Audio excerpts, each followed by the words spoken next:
Sa video na to, pinuntahan natin ng legendary palabok na umabot na nga ng 30 years. Tara't samahan nyo kami. Let's G!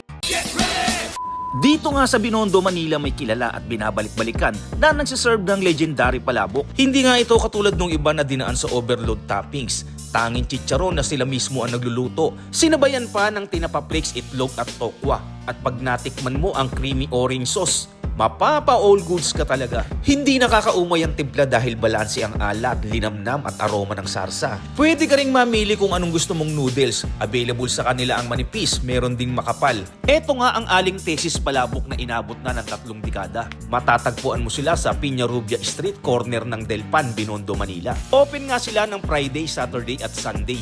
Medyo agahan mo lang kasi mula 5 AM, sold out na agad pagdating ng 10 AM. Walang tarpaulin at walang magarbong pwesto, pero tinatangkilik at binabalikan kahit andito lang sa kanto. Hindi ka nga daw lihiti mong taga Binondo kung hindi mo pa natikman ang palabok na ito.